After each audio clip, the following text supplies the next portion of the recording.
अस्सलाम वालेकुम। आज हम मॉलिक्यूलर इमेजिंग स्पेक्ट्रोस्कोपी का टॉपिक स्टार्ट करने जा रहे हैं।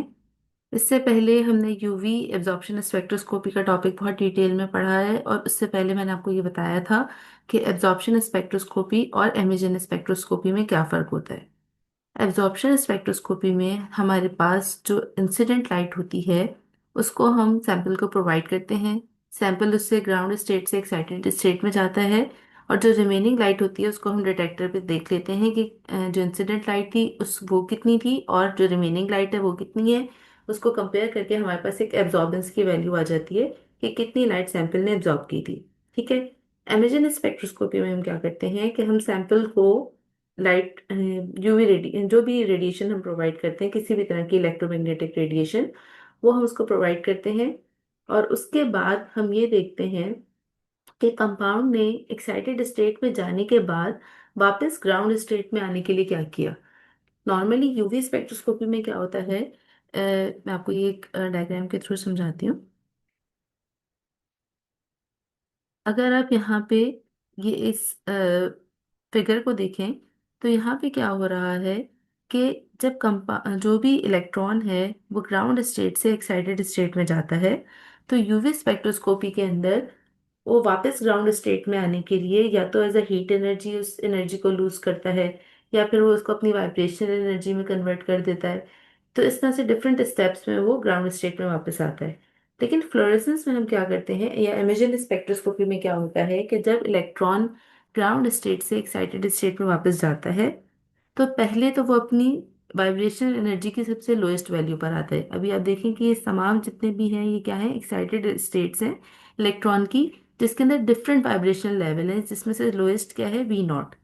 अब जब वो अपनी सबसे लोएस्ट वाइब्रेशन लेवल पे आ जाता है, अब उसको जब दोबारा ग्राउंड स्टेट में जाना होता है तो उसके लिए वो मजीद वाइब्रेशनल एनर्जी के ऊपर अपनी एनर्जी लूज करने के बजाय एक फोटोन ऑफ लाइट जो है वो एमिट आउट कर देता है। अब एक और चीज यहाँ पे इम्पोर्टेंट ये है कि ये फोटोन ऑफ लाइट उस फोटोन ऑफ लाइट से डिफरेंट होता है जो उसने एब्जॉर्ब की होती है। ऐसा क्यों होता है? जब सैंपल लाइट एब्जॉर्ब करता है उसकी एक स्पेसिफिक एनर्जी होती है उस लाइट की। अब उसके बाद वो एनर्जी कहाँ कहाँ यूज हो रही है, as a heat energy lose हो रही है। उसके अलावा वो कहाँ लूज हो रही है, वो एज अ वाइब्रेशन एनर्जी वहाँ पे लूज हो रही है। तो अब जब वो लाइट एमिट आउट करेगा उसकी वो स्ट्रेंथ नहीं होगी, उसकी वो एनर्जी नहीं होगी जो उससे पहले वाले एब्जॉर्प्शन फोटोन की थी। ठीक है। तो इस वजह से यहाँ पे आप देख सकते हैं कि जो स्पेक्ट्रा आता है हमारे पास उसमें एक्साइटेशन और एमिशन दोनों के स्पेक्ट्रा की शेप सेम जरूर है, लेकिन वेवलेंथ के पॉइंट ऑफ व्यू से दोनों डिफरेंट जगह पे प्लेस्ड है। एक्साइटेशन वाली जो एनर्जी है वो शॉर्टर वेवलेंथ पे आपको नजर आ रही है। शॉर्टर वेवलेंथ का मतलब क्या होता है, हायर एनर्जी। और एमिशन वाला वाला जो स्पेक्ट्रा है आपके पास वो आपके पास लॉन्गर वेवलेंथ पे आ रहा है, और लॉन्गर वेवलेंथ का मतलब क्या होता है, लोअर एनर्जी। ठीक है। तो हमारे पास बेसिकली जो एब्जॉर्प्शन स्पेक्ट्रोस्कोपी है और इमेजिंग स्पेक्ट्रोस्कोपी है they are very much similar. सिर्फ उसके अंदर कुछ फिनोमिना हैं जो चेंज हो रहे हैं। जो बेसिक फ्लो ऑफ इवेंट है वो वही है कि सैंपल ने लाइट एब्जॉर्ब की, लाइट एब्जॉर्ब करने के बाद वो ग्राउंड स्टेट से एक्साइटेड स्टेट में चला गया, और उसके बाद वो लाइट जो है वो हमने रिमेनिंग ऑब्जर्व कर ली। एब्जॉर्प्शन स्पेक्ट्रोस्कोपी के अंदर जो आपके इलेक्ट्रॉन्स हैं वो भी एक्साइटेड स्टेट से वापस ग्राउंड स्टेट में आते हैं। आपको पता है कि कोई भी इलेक्ट्रॉन्स हमेशा एक्साइटेड स्टेट में नहीं रहना चाहते। तो बेसिकली ग्राउंड स्टेट में तो उन्होंने आना ही है। हमें एब्जॉर्प्शन और इमेजन का पता कब चलेगा, हमें ये पता चलेगा कि अगर एक्साइटेड स्टेट से ग्राउंड स्टेट में आने के लिए अगर वो अपनी एनर्जी को in the form of light release कर रहे हैं तब हम इमेजन स्पेक्ट्रोस्कोपी पे जाते हैं, और अगर वो उसको हीट एनर्जी या वाइब्रेशन एनर्जी या किसी भी तरह की काइनेटिक एनर्जी में कन्वर्ट करके उसको वो वापस ग्राउंड स्टेट में आते हैं, तो हम उस वक्त एब्जॉर्बेंस स्पेक्ट्रोस्कोपी को स्टडी करते हैं। ठीक है। अच्छा, अब यहाँ पे आ जाता है कि किस तरह के जो मॉलिक्यूल्स हैं वो इमेजिंग स्पेक्ट्रोस्कोपी की तरफ जाते हैं। हमारे पास यूवी के अंदर अगर हम देखें तो उसमें हम क्या कर रहे हैं कि हम कहते हैं कि अगर इसके अंदर डबल बॉन्ड या ट्रिपल बॉन्ड मौजूद होंगे, यानी कि पाई इलेक्ट्रॉन्स अगर मौजूद होंगे, तो इस तरह के कंपाउंड जो हैं वो यूवी लाइट को एब्जॉर्ब करेंगे और वो ग्राउंड स्टेट से एक्साइटेड स्टेट में चले जाएंगे। ठीक है। अब कौन से मॉलिक्यूल्स जो हैं वो इमेजन स्पेक्ट्रोस्कोपी की तरफ जाएंगे। ये फ्लोरेसेंस इमेजन स्पेक्ट्रोस्कोपी का वर्ड मैं बार बार यूज कर रही हूँ, लेकिन हम यहाँ पे मॉलिक्यूलर फ्लोरेसेंस स्पेक्ट्रोस्कोपी स्टडी कर रहे हैं। इमेजन स्पेक्ट्रोस्कोपी की सबसे जो मोस्ट कॉमन टाइप है वो मॉलिक्यूलर फ्लोरेसेंस स्पेक्ट्रोस्कोपी है, ठीक है। अब फ्लोरेसेंस में क्या हो रहा है आपके पास, कि ऐसे कंपाउंड होना जरूरी है जिनके अंदर डबल बॉन्ड के साथ साथ एक रिजिड स्ट्रक्चर मौजूद है। रिजिड स्ट्रक्चर का मतलब क्या है, यहाँ पे अगर आप देखें, यहाँ ये दो मॉलिक्यूल्स हैं जो कि फ्लोरेसेंट इन नेचर हैं, ठीक है। इसमें आप देख सकते हैं कि यहाँ पे इतने सारे बॉन्ड्स और इतने सारे डिफरेंट आपके पास फंक्शनल ग्रुप्स मौजूद हैं, कि इस कंपाउंड के पास इस बात की फ्लेक्सिबिलिटी बहुत कम है कि ये अपनी वाइब्रेशन एनर्जी को इंक्रीज कर सके, क्योंकि जहां ये अपनी वाइब्रेशन एनर्जी को इंक्रीज करने की कोशिश करेगा वहां पे क्या होगा, वहां पे कोई ना कोई हिंड्रेंस आ जाएगी, ठीक है। तो इस तरह के कंपाउंड्स अपनी वाइब्रेशन एनर्जी को इजीली इंक्रीज नहीं कर सकते। वाइब्रेशन एनर्जी कहाँ होती है, वाइब्रेशन एनर्जी हमारे पास कोवलेंट बॉन्ड्स के बीच में होती है। कोवलेंट बॉन्ड्स अगर दोनों तरफ से फ्री हैं, कोवलेंट बॉन्ड्स अगर दोनों तरफ से फ्री हैं, तो तब तो आप इसको, wait a minute, okay, covalent bonds अगर दोनों एंड से फ्री हैं, तो तब तो आप ऐसा कर सकते हैं कि आप अपने मॉलिक्यूल की वाइब्रेशन एनर्जी को इंक्रीज कर लें। जितना ज़्यादा उनके पास मूविंग कैपेसिटी होगी उतना ज़्यादा वो अपनी वाइब्रेशन इंक्रीज करते जाएंगे। लेकिन अगर वो दोनों एंड से फ्री नहीं है, वहाँ पे और भी फंक्शनल ग्रुप प्रेजेंट हैं, तो उस वक्त क्या होगा कि आपके पास जो कंपाउंड्स हैं उनकी वाइब्रेशन एनर्जी एक खास लिमिट तक ही इंक्रीज हो सकती है। अब आपके सैंपल ने यूवी लाइट को एब्जॉर्ब किया था और ग्राउंड स्टेट से वो एक्साइटेड स्टेट में चला गया था। अब एक्साइटेड स्टेट से उसने वापस अपनी ग्राउंड स्टेट में आना है, और वो अपनी वाइब्रेशन एनर्जी भी नहीं बढ़ा सकता। तो वो सिंपली क्या करेगा, वो उसको as a photon of light release कर देगा। तो ऐसे तमाम कंपाउंड्स जिनके अंदर कॉन्जुगेशन मौजूद हो, जिनके अंदर डबल बॉन्ड्स मौजूद हो, जिनके अंदर ट्रिपल बॉन्ड्स मौजूद हो, और साथ साथ उनका स्ट्रक्चर रिजिड भी हो, यानी कि उसके अंदर बहुत ज्यादा फ्लेक्सिबिलिटी ना हो, इस सूरत में ऐसे कंपाउंड्स हैं वो फ्लोरेसेंस शो करते हैं। हम पहले से प्रेडिक्ट नहीं कर सकते कि कौन कौन से कंपाउंड फ्लोरेसेंट इन नेचर हैं। हमारे पास ये एक ऑब्जर्वेशन स्टडी होती है कि ये कंपाउंड फ्लोरेसेंस शो करते हैं। जो कंपाउंड फ्लोरेसेंस शो करेंगे उन मॉलिक्यूलर फ्लोरेसेंस स्पेक्ट्रोस्कोपी के थ्रू स्टडी कर सकते हैं, ठीक है। प्रिंसिपल इसका वही आपके पास सेम होगा कि जितनी जो लाइट जो है वो उन्होंने एब्जॉर्ब की है उसी के अकॉर्डिंगली एक्साइटेशन होगी, और उसके बाद वो जब ग्राउंड स्टेट से वापस सॉरी एक्साइटेड स्टेट से वापस ग्राउंड स्टेट में आने के लिए अपनी एनर्जी को रिलीज करेंगे, तो हम उसको स्पेक्ट्रम पे रिकॉर्ड कर लेंगे, ठीक है। अच्छा, यहाँ पे जो इसके प्रिंसिपल और इम्पोर्टेंट चीजें हैं वो यहाँ पे चैप्टर के स्टार्ट में आपके पास की पॉइंट्स में भी गिवन है, तो आप इसको यहाँ से भी देख सकते हैं कि प्रिंसिपल्स का क्या है कि certain molecules particularly those with a chromophore and a rigid structure can be excited by UV visible radiation and will then emit radiation absorbed at a longer wavelength. The radiation emitted then can be measured.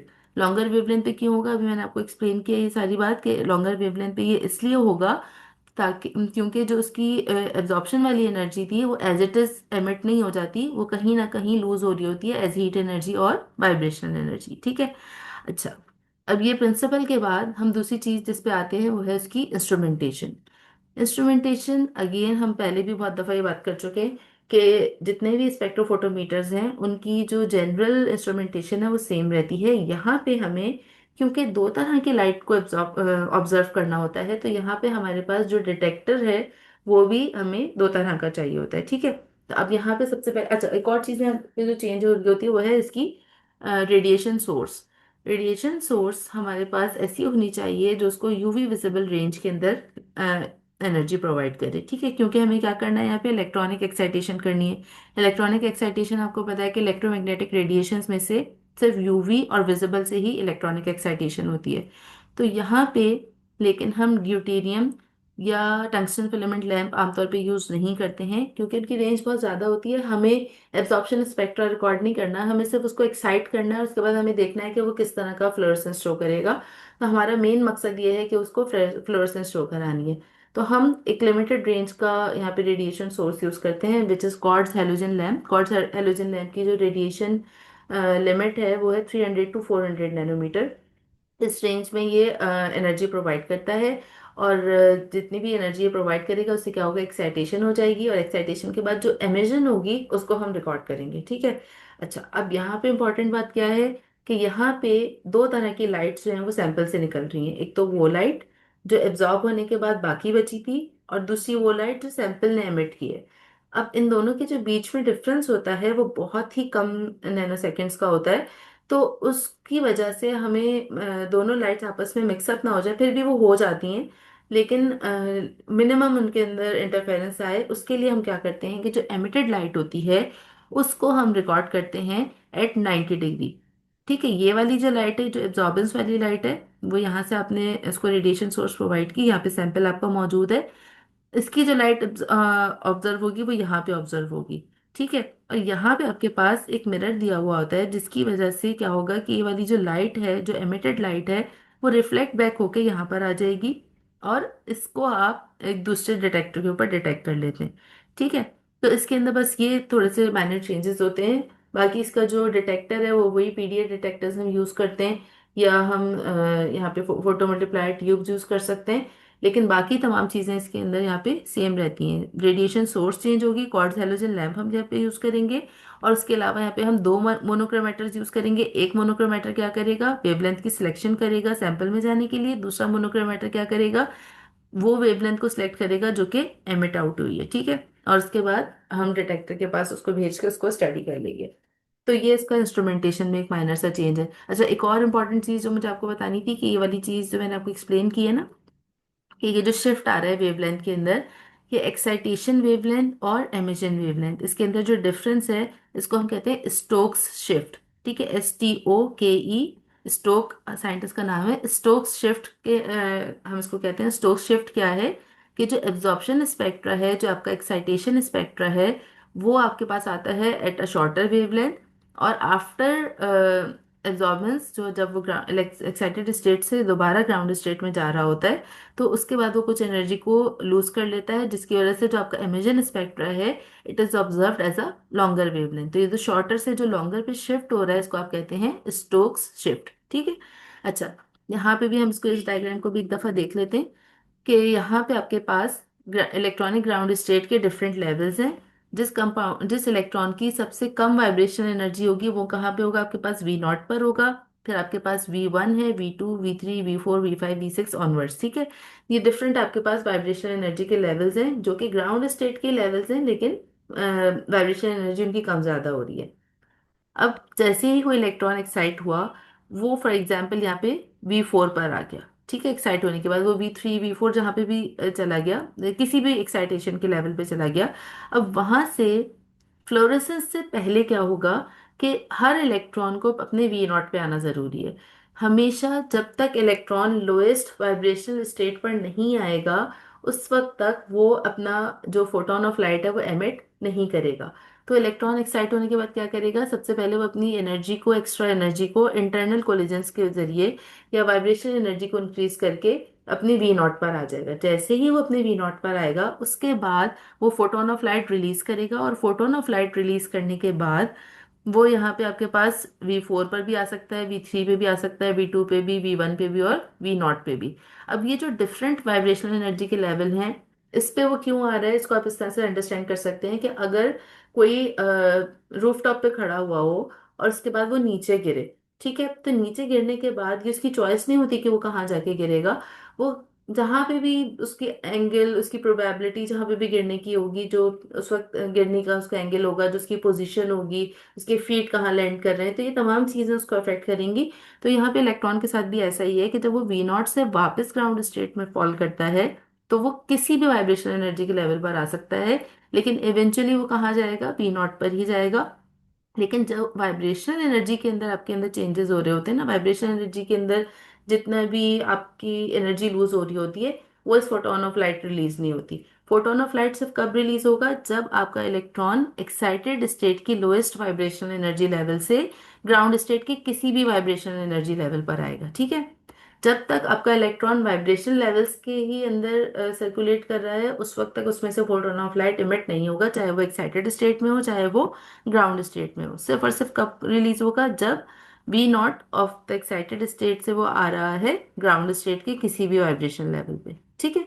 अच्छा, अब हम आ जाते हैं, ये हमने इसकी instrumentation के बारे में पढ़ लिया। अब नेक्स्ट आ जाती है हमारी इसकी फार्मास्यूटिकल एप्लीकेशन। फार्मास्यूटिकल एप्लीकेशन इसकी लिमिटेड है। उसका रीज़न क्या है कि क्योंकि जो मॉलिक्यूल्स हैं वो हाँ, बहुत ही कम ऐसे मॉलिक्यूल्स हैं जो कि फ्लोरेसेंस शो करते हैं। तो ऐसे तमाम मॉलिक्यूल्स जो कि फ्लोरेसेंस शो करेंगे, सिर्फ उनको ही हम इस टेक्निक से एनालाइज कर सकते हैं। ठीक है।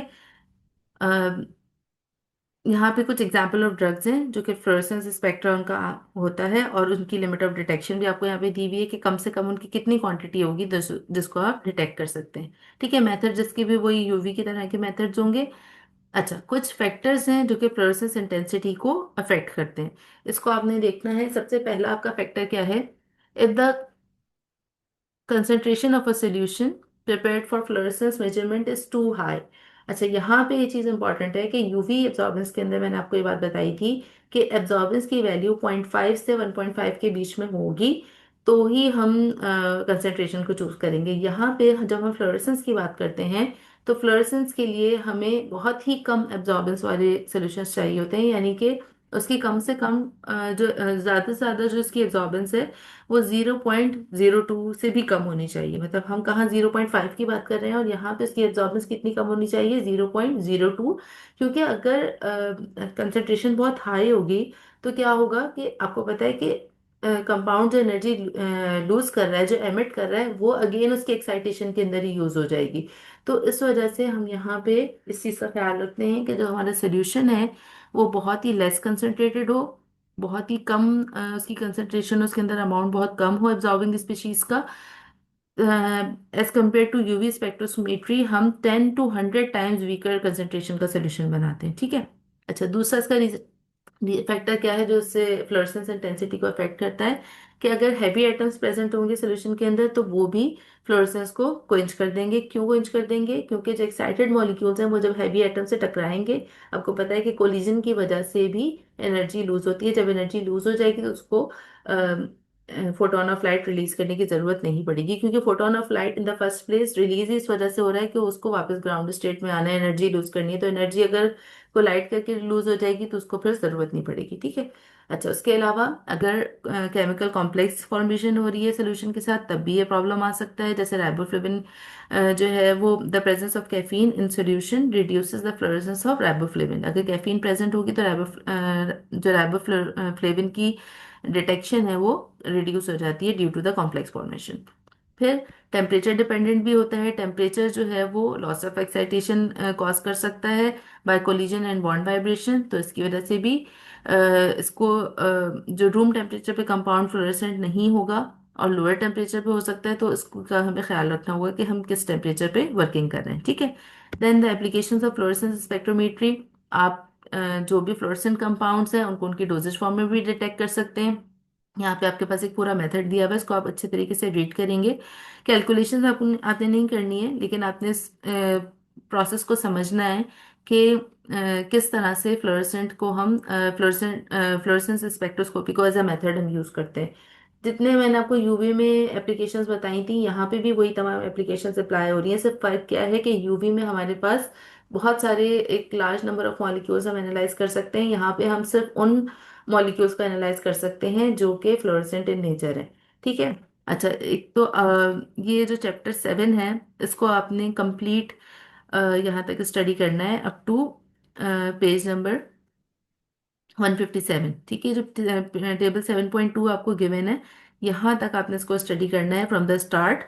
और अच्छे तरीके से आप इसको रीड आउट करें, और उसके बाद मैं आपका एक इंटरेक्टिव सेशन इंशाल्लाह रखूंगी जिसमें आप इससे रिलेटेड क्वेश्चन मुझसे पूछ सकते हैं। जो भी इस लेक्चर को सुनने के बाद आपके जहन में क्वेश्चन रेज हुए हों वो आप मुझसे पूछ सकते हैं। ठीक है। Thank you so much class.